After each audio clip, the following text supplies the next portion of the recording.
हर हर महादेव, जय भोलेनाथ। दोस्तों, आज की वीडियो में हम लोग जानेंगे ऋषि पंचमी के व्रत के बारे में। इसके महत्व क्या है, ये व्रत कब पड़ रहा है, पूजा विधि क्या है, इस व्रत को करने से क्या लाभ मिलता है, तो कई बहुत ही महत्वपूर्ण बातों पर आज की वीडियो में हम लोग बात करेंगे दोस्तों। इसलिए आपसे अनुरोध है कि वीडियो के अंत तक बने रहें और कोई भी बात इस वीडियो की अच्छी और उपयोगी लगे तो एक छोटा सा लाइक अवश्य ही करिए। आप पहली बार मेरे चैनल पर आए हैं तो मेरे चैनल को सब्सक्राइब करिए, बेल नोटिफिकेशन अवश्य ही दबाइए, जिससे कि आने वाले वीडियो की नोटिफिकेशन आपको समय से प्राप्त हो सके। दोस्तों, आपका एक लाइक हम लोग को प्रेरणा और ऊर्जा देता है और नए नए वीडियो खोज कर लाने के लिए प्रेरित करता है। तो जानते हैं ऋषि पंचमी के बारे में। हिंदू धर्म में ऋषि पंचमी के दिन सप्त ऋषियों की पूजा करने से लोगों को सुखी जीवन का आशीर्वाद प्राप्त होता है और जीवन में आने वाले कष्टों से छुटकारा मिलता है। इसके अलावा घर में सुख समृद्धि बनी रहती है। ऋषि पंचमी हिंदू धर्म में ऋषि पंचमी का व्रत सप्तऋषियों की पूजा करने के लिए हर साल मनाया जाता है। यह व्रत विशेष रूप से महिलाओं के लिए महत्वपूर्ण माना जाता है कि रजस्वला के वजह से जो भी पाप होता है, इस व्रत को करने से उसे मुक्ति मिलती है। माना जाता है कि इस व्रत को करने से लोगों को संतान की प्राप्ति भी होती है और वैवाहिक जीवन सुखमय होता है। ऋषि पंचमी का पर्व हर वर्ष भाद्रपद महीने में शुक्ल पक्ष की पंचमी को मनाया जाता है। यह पर्व गणेश चतुर्थी के अगले दिन पड़ता है।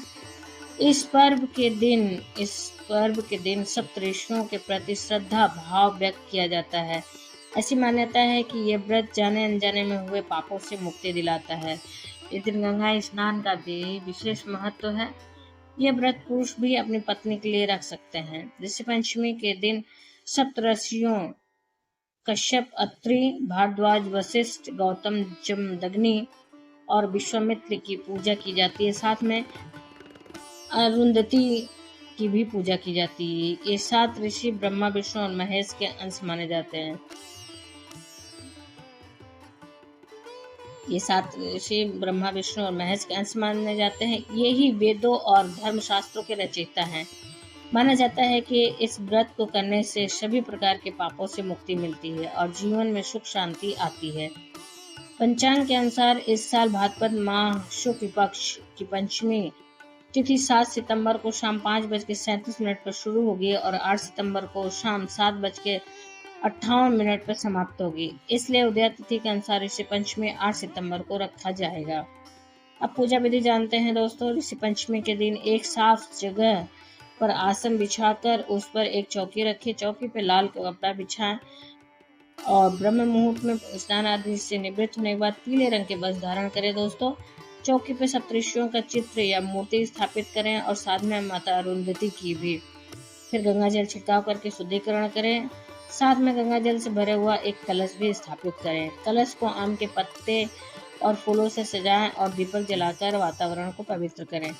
कलश से जल लेकर सप्तऋषियों को अर्घ दें और धूप दीप दिखाएं। पूजा के समय सप्तऋषियों को फल और मिठाई का भोग लगाएं।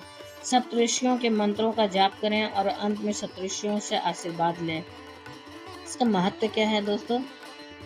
मान्यता है कि ऋषि पंचमी के दिन व्रत रखने से सप्तऋषियों के आशीर्वाद से घर परिवार में सुख समृद्धि बनी रहती है। इस दिन पूरे देश में श्रद्धालु बड़ी श्रद्धा और भक्ति के साथ सप्तऋषियों की आराधना करते हैं और अपने जीवन को धर्ममय बनाने की कामना करते हैं। ऋषि पंचमी के इस पवित्र अवसर पर सभी भक्तजन अपने मन को पवित्र और सच्चे आस्था से ऋषियों की पूजा करते हैं और उनसे आशीर्वाद प्राप्त करते हैं। ऋषि पंचमी के दिन सप्तऋषियों की स्वर्ण की प्रतिमा बनाकर किसी योग्य ब्राह्मण को दान करने से अनंत पुण्य फल की प्राप्ति होती है।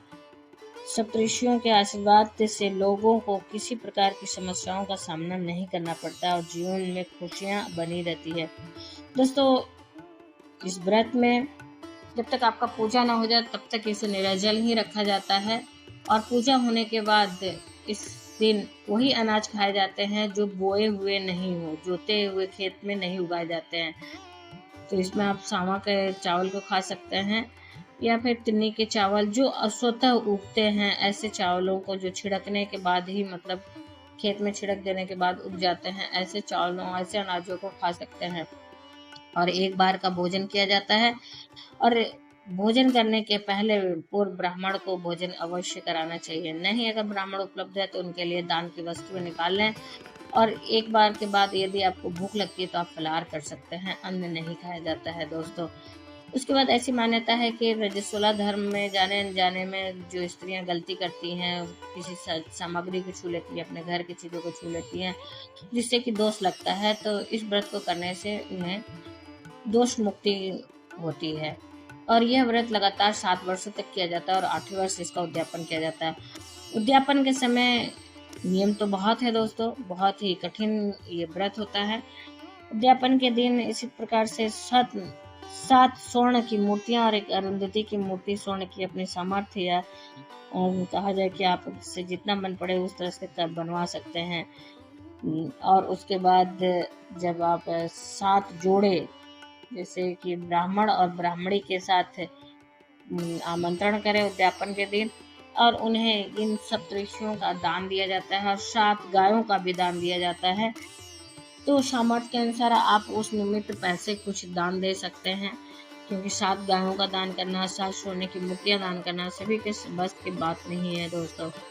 तो आप उस निमित्त कुछ पैसे दान दे सकते हैं और इस व्रत का उद्यापन कर सकते हैं अपने सामर्थ्य और शक्ति के अनुसार। इस प्रकार से व्रत को संपूर्ण कर सकते हैं।